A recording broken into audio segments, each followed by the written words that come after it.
안녕하세요. 이데일리 신문의 주요 뉴스로 오늘 시장을 전망해보는 투데이 출발 이슈 시간입니다. 보합권에서 조금씩 오르던 코스피 지수가 어제는 시원하게 상승 흐름 이어갔습니다. 뜨거웠던 시장 분위기만큼 올랐던 종목들이 훨씬 더 많았는데요. 오늘은 어떤 분위기가 연출이 될까요? 그렇다면 어떤 종목을 봐야 할지 저희와 함께 하시면서 그 힌트 얻어가시기 바랍니다. 첫 번째 소식입니다. 코스피가 모처럼 랠리를 펼치면서 2020선을 훌쩍 뛰어넘었습니다. 글로벌 증시가 오를 때 소외됐던 서름을 한꺼번에 털어내듯 거침없이 올랐는데요. 외국인 투자자들이 앞에서 끌어주고 기관 투자자들이 뒤에서 밀어주는 모습이었습니다. 최근 6거래 연속 상승세를 이어가던 우리 증시, 결국 올해 첫 거래일 이후 최고치를 기록했는데요. 이는 다음 주 박근혜 정부 출범을 앞두고 새 정부에 대한 기대감이 반영됐기 때문인 것으로 풀이됩니다.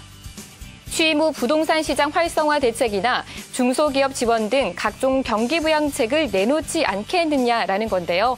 각종 경제 정책으로 경기 부양에 적극 나설 것이란 예상과 여기에 엔저 부담에 대한 내성이 생겼다는 분석이 더해지면서 3월까지는 상승 랠리가 더 이어지지 않겠냐라는 의견이 모아지고 있습니다.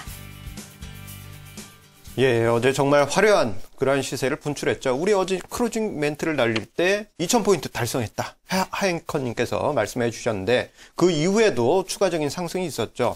자, 어제 점심에 제가 옵션 트레이딩 하시는 분하고 점심을 했는데요. 하방 쪽에 배팅을 크게 하셨나 봐요. 그러다 보니까 점심 때 드시다 말고 바로 트레이딩 룸으로 뛰어 들어가셨던 그만큼 강한 상승장을 어제 보여주었죠. 네, 말씀하신 대로 어저께 풋옵션, 파생상품 거래하시는 분이었다면 아마 식사 못 하셨을 것 같아요. 제가 워낙 생각보다 빠르게 올랐죠. 어제 장 자체가.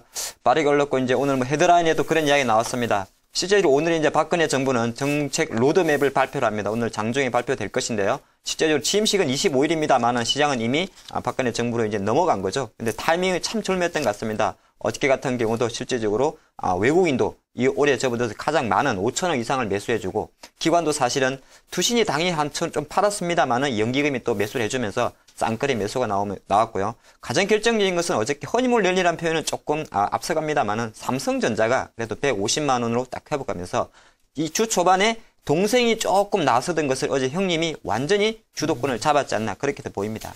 예, 허니문 랠리라고 하기는 좀 빠르다. 그렇게 말씀해 주셨는데 요즘 결혼하기 전에 먼저 같이 사는 경우도 많기 때문에 그렇게 좋은 표현인 듯 싶습니다. 자, 그런데요. 어제 상승했던 종목분들 쭉 보다 보면요. 재밌게 봐야 될 부분 중에 하나가 전차군단이 주춤했던 그러한 시세를 극복하고 화려한 시세를 분출했다는 점 어제 눈에 띄었던 대목이고요. 그리고 주요 수출주들 SK 하이닉스라든가 LG 디스플레이 등등과 같은 대부분의 IT 관련주들도 강한 시세를 보였다는 점이 눈에 띄었습니다. 여기에 금융주의 강세가 어제 눈에 두드러졌던 부분이 아닌가 저는 그렇게 보았는데요. 자, 이 하앵커님은 혹시 어제 시장에 대해서 어떻게 보셨나요? 네, 이제 항상 그렇지 않습니까? 지수는 올라도 걱정입니다. 올라도 걱정인데 2000포인트까지 왔는데 잠깐 저는 오늘 이 기사는 약간 시황이 될 것 같아요. 해외 이야기 잠깐 하면 미국 지금 현재 보면은 시캐스트라든지 유럽 정치적 이야기 나오는데 이거는 거의 정치적 리스크에 국한될 것이다 보는 것이고 제가 조금 포커스를 맞추는 거는 중국 시장입니다. 중국 증시 같은 경우가 약간은 지금 2400포인트 정도에서 주춤거리고 있다는 거죠. 근데 시장에는 전인대의 기대감이 상당히 많이 묻어 있는데 한 가지 걸리는 부분은 유동성 흡수, 바로 부동산 규제책 흐름이 잠깐 나올 수가 있다는 겁니다. 실제로 오늘도 신문을 보면은 저희가 발췌는 안 했습니다만은 중국 인민은행이 8개월 만에 유동성 흡수 이야기가 잠깐 나왔습니다. 그만큼 점차적으로 기대감은 상당히 좋은 가운데 중간중간에 어제 해외 시장이 잠깐 조정을 준 것처럼 일시적인 조정의 기회는 나올 수 있기 때문에 시장 전체적인 관점에서는 저는 2000포인트에서도 여전히 상당히 긍정적으로 보고 있습니다. 예, 2000포인트를 달성한 우리나라 종합주가지수 이러한 기세 계속 이어갈 가능성이 높다라는 점, 유동성 랠리에 대한 기대감 계속 가져보도록 하겠습니다. 자, 이렇게 시황 전체적인 이야기를 드렸고요. 두 번째 뉴스부터는 종목 단위 이야기를 드리도록 하겠습니다. 네, 두 번째 뉴스입니다. 공정거래위원회가 롯데제과 그리고 CJ제일제당 등 식품업체에 대한 대규모 직권조사에 나섰습니다. 대형마트와 식품 대기업을 동시에 압박하겠다는 포석으로 보이는데요. 현재까지 CJ제일제당과 동서식품, 롯데제과, 대상 등이 현장 조사를 받았고 오리온, 동서식품, 남양유업 등 다수의 식품업체들도 조사를 받을 것으로 전망됩니다. 이렇게 10여 곳의 식품업체를 한꺼번에 조사하는 공정위의 행보는 이례적인 것으로 그 행보가 주목되고 있는데요. 이번 직권조사는 대형마트와 제조업체에 대한 불공정 관행을 조사하고 있는 것으로 알려지고 있습니다. 이와 더불어 가격 인상에 대한 조사도 함께 이뤄질 가능성에 대해 점쳐지고 있는데요. 즉, 새 정부 출범을 앞두고 물가 상승이 예상되는 업체에 대해 압박성 조사에 들어가는 것 아니냐라는 목소리가 조심스럽게 나오고 있습니다. 네, 정부 많은 부처 중에서 제 개인적인 사견입니다만 공정위는 옛날로 치면 이제 감찰 기관으로서 우리 정시에는 조금 부정 요인입니다만 실물 경제에는 그래도 조금 기분 좋은 이야기지 않나 보겠는데 뭐 지난해 같은 경우는 예전에 뭐 그 리베이트 규제도 많이 하고 계속적으로 규제는 저는 생각할 때 많이 하면 많이 할수록 일단은 실물 경제 관점에서는 좋다. 그런 생각도 잠깐 듭니다. 예, 이 공정위에 어제 이러한 그 조사 관련한 내용을 쭉 보다 보면요. 우리가 좀 그 뭐라고 할까요? 좀 의혹을 가질 수 있는 부분이 일정 부분 있습니다. 자, 내용 중에 하나가요. 이 조사받은 그 식품회사들이 큰 그 대기업의 식품회사란 점, 그리고 조사받은 내용이 대형마트와의 거래 시에 뭐 피해 사례라든가 상담 내용 뭐 이런 얘기를 하는데 사실 이러한 거는 큰 식품회사보다도 작은 식품회사들한테 상담을 받아야 되지 않느냐 그런 생각을 하게 됩니다. 자, 그렇기 때문에 지금 시장에서는 이러한 그 조사를 빌미로 해서 대형마트와 그리고 대형 식품회사의 최근에 가격 인상에 대한 부분을 압박 주려고 하는 것이 아닌가 그러한 이야기가 회자되고 있는데요. 사실 그 대형 식품사들의 주가 흐름 최근에 제품 가격 인상 때문에 계속 상승했는데 이러한 부분이 일정 부분 악재성 영향이 되지 않을까 그런 우려감을 가져보게 됩니다.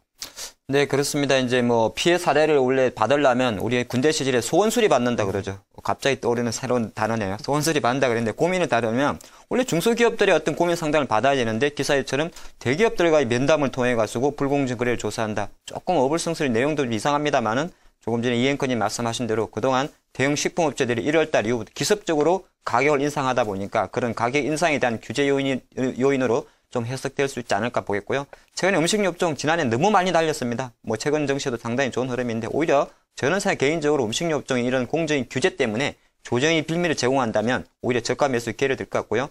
약간 더 나아가서 이야기해서 3월 달에 한번 미리 말씀드리면 공정위에서 화장품 업체의 불공정 거래도 규제 대상으로 이미 올라 있기 때문에 화장품 업체들도 항상 이러한 불확실성은 갖고 가야 된다. 그런 말씀도 같이 드리겠습니다. 예, 이게 다른 방송에서도 나오지 않은 황금 같은 정보를 주셨는데요. 화장품 업체도 공정위의 조사 가능성 계속 높아지고 있다는 점 우리 생각해 봐야 되겠고요. 자, 그리고 뭐 화장품 업체든 식품 업체든 간에요. 최근에 이제 주가가 작년 중순 이후부터 해서 큰 폭의 상승세를 보였습니다. 경기 방어주라는 빌미로 해서 여러 가지 이제 호재성 재료가 많이 섞이면서 주가가 상승했죠. 이게 이제 제품 가격 인상도 호재로 작용했습니다. 하지만 이제부터는 경기 방어주들의 여러 가지 트렌드가 바뀌는 것이 아닌가 그러한 생각을 하게 되고요. 자, 우리 첫 번째 뉴스에서 뭐 여러 가지 전차군단과 금융주들의 강세 흐름이 이어졌었다. 어제 이야기를 드렸었는데, 자, 이제부터는 식품주들 같은 경기 방어주들이 주춤하게 되는 그러한 상황이 전개되면서 이제는 서서히 경기 민감주들이 상대적인 강세 흐름이 전개되는 그러한 어떤 장세가 펼쳐지지 않을까. 그렇기 때문에 업종별 차별화 전략을 우리가 가져야 되겠다. 그렇게 정리해 드릴 수 있겠습니다. 자, 이렇게 식품업체 마트 관련한 공정위 조사 관련해 가지고요. 여러 가지 시각에서 분석해 드렸습니다. 자, 그러면 세 번째 뉴스 들어보도록 하겠습니다. 네, 마지막 뉴스입니다. 교보문고 회원제로 이북시장 키운다라는 제목입니다. 교보문고는 회원제 서비스를 통해 전자채 시장 저변을 넓혀나갈 계획이라고 밝혔습니다.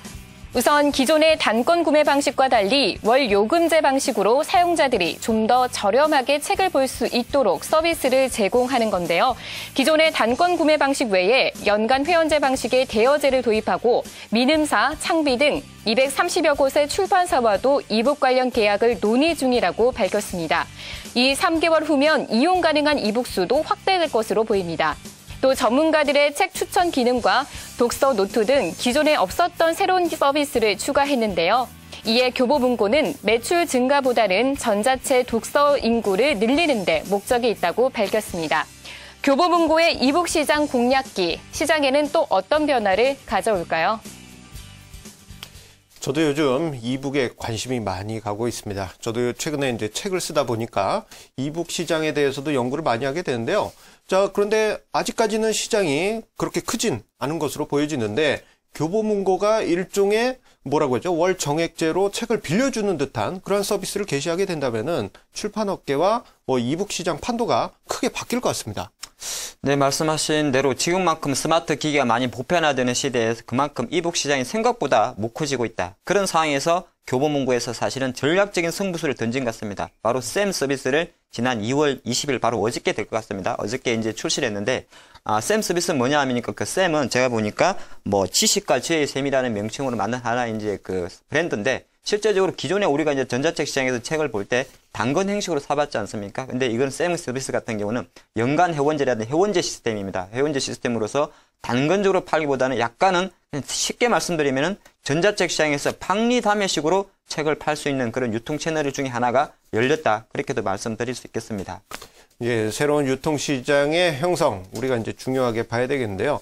자, 하지만 이게 내용을 쭉 보다 보면요. 지금 현재 이제 교보문고 같은 경우 전자책 관련한 지금 출판사와의 계약이 대략 한 230개 출판사하고 계약이 완료됐고, 13만 명의 회원을 올해 목표로 하겠다. 그런 이야기를 했습니다. 자, 그런데 일부 뉴스를 쭉 보다 보면은 출판업계에서는 반발이 있다. 그런 이야기도 있는데요.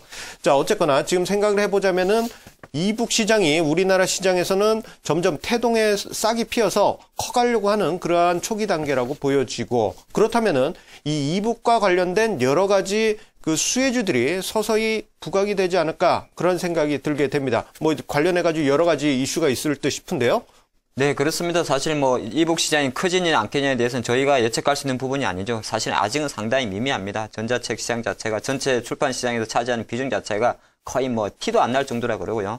하지만 주식시장은 조금 접근이 다르죠. 예전에 아마존의 킨들파이어가 실제적으로 미국에서도 전자책 시장을 공략하기 위해서 그런 단말기를 낸 것처럼 이번에 교보문고의 이 이북 서비스, 쌤 서비스는 사실 국내 단말기 비유업체는 아이리버가 바로 제휴를 했기 때문에 주식 관점에서 봤을 때 일단 단말기 비유 쪽은 아이리버가 가장 수혜가 될 수 있다 그렇게 보는 것이고, 가장 중요한 거는 실제적으로 이북이 활성화 안 되냐 여부의 절제는 실물 경제 관점이고요. 주시장 관점에서는 그래도 비유업체라든지 콘텐츠 유통업체에 대해서는 조금 관심이 가지 않나 그런 말씀드리겠습니다.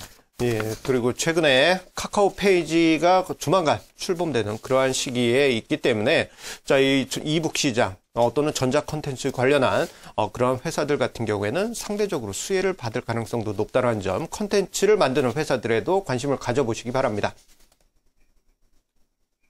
네, 오늘도 세 가지 뉴스 다 살펴봤습니다. 이북 시장 성장과 함께 관련된 종목들도 언급이 됐고요. 그리고 유동성 장세가 펼쳐진다면 금융업종에 대해서 관심을 더 가져보자라는 이야기까지 함께 나왔습니다. 계속해서 주식시장 중계석과 함께 하시면서 오늘도 성공 투자하세요. 지금까지